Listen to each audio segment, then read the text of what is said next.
썩고 병들어가는 중국, 놀라운 중국의 차이리 문화. 23살 청년이 결혼을 위해 35만 달러의 빚을 지고 그만. 28살 여성이 신랑 측에 요구한 결혼 비용, 무려 1억 5천만 원. 그런데 이것은 시작에 불과했습니다. 안녕하세요. 오늘 우리는 현대 중국 사회에서 가장 뜨거운 논쟁거리인 차이리 문화에 대해 파헤쳐 보려고 합니다. 신부 측에 지불하는 이 결혼 지참금이 도대체 얼마나 심각한 상황이길래 젊은이들이 결혼을 포기하고 심지어 목숨까지 끊는 지경에 이른 걸까요? 오늘 이 영상에서는 눈을 의심하게 만드는 실제 차이리 금액들, 파산한 가정들의 이야기, 그리고 이 오래된 전통이 현대 중국 사회에 가져온 예상치 못한 비극적 결과들을 만나보실 겁니다. 준비되셨나요? 중국의 결혼 시장에 숨겨진 충격적인 진실로 여러분을 초대합니다. 일부 차이리란 무엇인가? 차이리는 중국에서 결혼할 때 신랑 측이 신부 측에 지불하는 금전적 예물입니다. 수천 년의 역사를 가진 이 전통은 본래 신부의 가족에게 감사의 표시이자 딸을 잘 보살피겠다는 약속의 의미였습니다.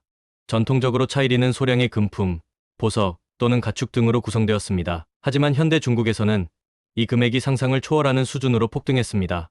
오늘날 중국의 차이리는 단순한 예의가 아닌 결혼의 전제 조건이 되었습니다. 특히 농촌 지역과 중소도시에서는 신랑 측이 제공해야 할 이 입장료가 없다면 결혼은 꿈도 꿀 수 없죠. 2부 현대 중국의 차이리 실태. 그렇다면 현재 중국에서 평균적인 차이리 금액은 얼마나 될까요? 베이징이나 상하이 같은 대도시에서는 약 10만 위안 약 1,800만 원에서 시작하지만 허난성, 산시성, 산둥성 같은 지역에서는 무려 30만 위안 약 5,400만 원에서 100만 위안 약 1억 8천만 원까지 치솟고 있습니다. 이는 중국 농촌 가정의 30년 수입과 맞먹는 금액입니다. 저는 산시성 출신 여성과 결혼하고 싶었습니다. 그녀의 가족은 차이리로 88만 위안 약 1억 5,800만 원을 요구했어요. 여기에 새 아파트 차, 결혼식 비용까지 포함하면 총 200만 위안 약 3억 6천만 원이 필요했죠. 저희 가족은 3대에 걸쳐 모은 재산을 모두 쏟아부었고 은행 대출까지 받았습니다. 특히 충격적인 것은 삼금일수산진 이시오라고 불리는 관행입니다. 금반지, 금목걸이, 금귀걸이와 같은 금장신구 3가지와 고급 시계를 의미하는데 이것만으로도 최소 5만 위안 약 900만 원 이상이 들어갑니다. 여기에 더해 많은 지역에서는 차이리가 8로 끝나는 숫자여야 한다는 미신이 있습니다. 8은 중국어로 발음이 부와 비슷해 부자가 된다는 의미가 있기 때문이죠. 그래서 88,888위안, 188,888위안과 같은 금액이 흔합니다.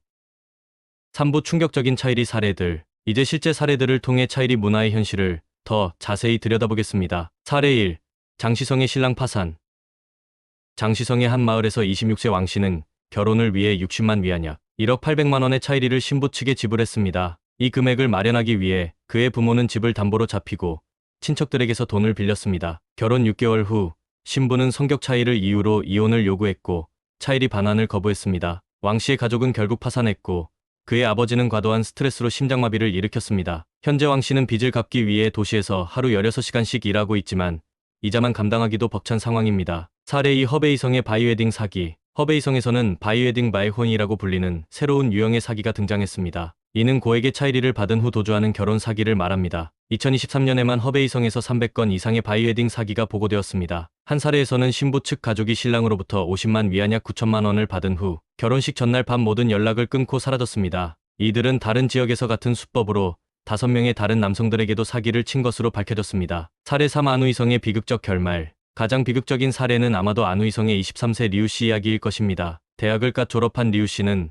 고향 여성과 결혼하기 위해 차이리 35만 위안 약 6,300만 원을 마련해야 했습니다. 그의 월급은 5천 위안 약 90만 원에 불과했고 부모님은 이미 은퇴한 상태였습니다. 수많은 대출 거절 끝에 그는 고리대금업자에게 돈을 빌렸습니다. 결혼 2개월 후 감당할 수 없는 빚에 시달리던 리우씨는 자신의 SNS에 더 이상 견딜 수 없다, 죄송합니다라는 메시지를 남기고 생을 마감했습니다. 그의 신부는 남편의 죽음 이후 차이리를 가지고 친정으로 돌아갔고 리우씨의 부모는 아들의 빚까지 떠안게 되었습니다. 4부 차이리 문화가 만든 사회적 문제들. 이제 차이리 문화가 중국 사회 전체에 가져온 심각한 영향들을 살펴보겠습니다. 성비 불균형과 광군 문제. 중국은 현재 심각한 성비 불균형 문제에 직면해 있습니다. 과거 한 자녀 정책과 남아선호 사상으로 인해 현재 중국에는 결혼 정년기 남성이 약 3천만 명 더 많습니다. 이 상황에서 차이리는 더욱 치솟고 있죠. 광군이라 불리는 결혼하지 못한 남성들의 수가 늘어나면서 농촌 지역은 점점 더 고령화되고 인구가 감소하고 있습니다. 중국 농촌의 일부 마을에서는 40대 미혼 남성 비율이 70%를 넘는 곳도 있습니다. 결혼 기피 현상. 저는 결혼할 생각이 없습니다. 아파트도 없고 차이리를 낼 돈도 없어요. 부모님이 평생 모은 돈을 저 때문에 다 써버리게 할 수는 없습니다. 이런 현상은 중국의 결혼률 급감으로 이어지고 있습니다. 2013년 1350만 건에 달하던 결혼 건수는 2023년 700만 건으로 거의 절반 가까이 감소했습니다. 특히 젊은 세대 사이에서는 탕핑이라는 문화가 확산되고 있습니다. 누워서 가만히 있는다는 의미로 과도한 사회적 압박과 경제적 부담에서 벗어나 최소한의 삶을 추구하는 현상입니다. 결혼과 차이리 부담은 이런 탕핑 문화의 주요 원인 중 하나로 지목됩니다. 여성 인신 매매 증가, 더 충격적인 것은 차이리를 감당할 수 없는 일부 지역에서 여성 인신 매매가 증가하고 있다는 사실입니다. 2022년에만 중국 당국은 1,500명 이상의 인신매매 피해 여성을 구조했습니다. 주로 베트남, 미얀마, 라오스 등 동남아시아에서 유입된 여성들로 저렴한 신부로 판매되었습니다. 농촌 지역의 많은 남성들이 차이리를 감당할 수 없어 불법 중개인을 통해 외국 여성을 구매합니다. 이 여성들은 대부분 사기나 강제로 데려와져 성적 착취와 가사노동에 시달립니다. 가정 내 갈등과 이혼율 증가, 높은 차이리는 결혼 이후에도 많은 문제를 일으킵니다. 신랑 측 가족이 엄청난 빚을 진 상태에서 시작하는 결혼 생활은 처음부터 긴장과 갈등으로 가득 차게 됩니다. 중국의 이혼율은 지난 20년간 꾸준히 증가해 현재 약 40%에 달합니다. 특히 결혼 3년 이내 이혼이 전체 이혼의 약 30%를 차지하는데 차이리 관련 금전 문제가 주요 원인으로 자주 언급됩니다. 오부 정부의 대응과 규제 시도, 이러한 사회적 문제에 대응하기 위해 중국 정부도 다양한 정책을 시도하고 있습니다. 2021년부터 중국 중앙정부는 차이리 제한 캠페인을 시작했습니다. 하난성, 산시성, 간수성 등 몇몇 지방정부는 차이리 상한선을 설정했습니다. 예를 들어 하난성에서는 공식적으로 차이리 상한선을 6만 위안 약 1,080만 원으로 정했죠. 우리는 지역사회 지도자들과 협력하여 과도한 차이리를 요구하는 가정에 대한 사회적 압력을 가하고 있습니다. 또한 차이리 금액을 합리적으로 유지하는 모범 결혼식을 지원하고 있습니다. 그러나 이런 정책들은 대부분 실효성이 낮은 것으로 평가됩니다. 공식적인 제안에도 불구하고 많은 가정들이 뒷돈이나 선물이라는 명목으로 여전히 높은 금액을 요구하고 있기 때문입니다. 육부 젊은 세대의 저항과 변화의 움직임. 하지만 모든 것이 어둡기만 한 것은 아닙니다. 최근 중국의 젊은 세대 사이에서는 차이리 문화에 대한 저항과 변화의 움직임이 나타나고 있습니다. 차이리 없는 결혼 무차이리 혼인 캠페인이 웨이보, 도인 등 소셜미디어에서 인기를 얻고 있습니다. 이 캠페인은 젊은 커플들이 전통적인 차이리 관행을 거부하고 상호 존중과 평등에 기반한 결혼을 추구하도록 장려합니다. 우리는 차이리 없이 결혼하기로 했어요.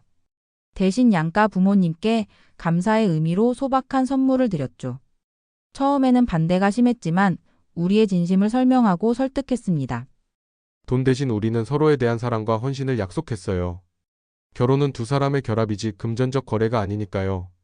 또한 일부 대도시에서는 양안결혼 량간 혼인이라는 새로운 트렌드가 등장하고 있습니다. 이는 양측 가족이 결혼 비용을 동등하게 부담하는 방식입니다. 상하이, 광저우, 선동과 같은 대도시에서는 이미 많은 젊은이들이 이런 방식을 선택하고 있으며 이는 점차 중소도시로도 확산되고 있습니다. 일부 다른 국가의 유사한 문화와 비교, 차이리와 유사한 결혼 지참금 문화는 사실 세계 여러 나라에 존재합니다. 한국의 예단, 인도의 다우리, 아프리카, 여러 국가의 브라이드 프라이스 등이 유사한 개념입니다. 그러나 중국의 차이리가 특별히 문제가 되는 이유는 그 금액이 가계 수입과 비교해 지나치게 높다는 점입니다. 예를 들어 인도에서는 도시 중산층 가정의 다우리가 평균 연간 소득의 약 두세 배 수준인 반면 중국 농촌 지역의 차이리는 가족의 1-20년치 수입에 달하는 경우가 많습니다. 한국에서는 과거 과도한 결혼 비용 문제를 해결하기 위해 작은 결혼식 문화가 확산되었고 인도에서는 다우리를 요구하거나 제공하는 것이 불법화되었습니다. 이러한 사례들은 중국에도 시사점을 제공합니다. 8부 전문가들의 분석과 전망. 이제 전문가들의 의견을 통해 차이리 문화의 미래를 전망해 보겠습니다. 차이리 문화는 근본적으로 경제적 불평등과 성비 불균형의 문제입니다. 여성이 희소 자원이 된 상황에서 차이리는 일종의 시장 가격처럼 기능하고 있죠. 이 문제를 해결하기 위해서는 농촌 경제 발전, 성평등 교육, 그리고 결혼에 대한 사회적 인식 변화가 필요합니다. 차이리 문제는 단순한 전통이 아닌 경제적 문제입니다. 농촌 지역 여성들에게 도시로 이주할 기회가 제한적인 상황에서 높은 차이리는 그들의 유일한 사회적 이동 수단이 되었습니다. 여성의 교육과 취업 기회를 확대하는 것이 근본적인 해결책이 될 수 있습니다. 중국의 인구 감소와 고령화가 가속화되면서 정부는 결혼과 출산을 장려하기 위해 차이리 문제에 더 적극적으로 개입할 가능성이 높습니다. 향후 5에서 10년 내에 더 강력한 규제나 결혼 지원 정책이 나올 것으로 예상됩니다. 구부 결론과 재현. 오늘 우리는 중국의 차이리 문화가 가져온 심각한 사회적, 경제적 문제들을 살펴보았습니다. 수천 년의 역사를 가진 이 전통은 현대 사회에서 많은 젊은이들에게 결혼의 장벽이 되고 가정의 파탄을 가져오며 때로는 생명을 앗아가는 비극적 결과로 이어지고 있습니다. 하지만 변화의 바람도 불고 있습니다. 젊은 세대를 중심으로 차일이 없는 결혼, 양측이 동등하게 부담하는 결혼 문화가 점차 확산되고 있죠. 또한 정부의 규제 노력과 사회적 인식 변화도 진행 중입니다. 결혼은 두 사람의 사랑과 헌신에 기반한 결합이지 금전적 거래가 되어서는 안 됩니다. 중국 사회가 전통의 가치는 지키되 과도한 물질주의와 상업화에서 벗어나 진정한 의미의 결혼 문화를 회복할 수 있기를 바랍니다. 여러분은 어떻게 생각하시나요? 댓글로 여러분의 의견을 남겨주세요. 그리고 이 영상이 도움이 되셨다면 좋아요와 구독, 알림 설정도 잊지 마세요. 다음 영상에서 또 만나요. 감사합니다. 이 영상은 교육 목적으로 제작되었으며 모든 사례와 통계는 공개된 자료를 기반으로 하고 있습니다. 더 많은 글로벌 문화와 사회 이슈에 관한 콘텐츠를 원하신다면 구독과 알림 설정을 해주세요.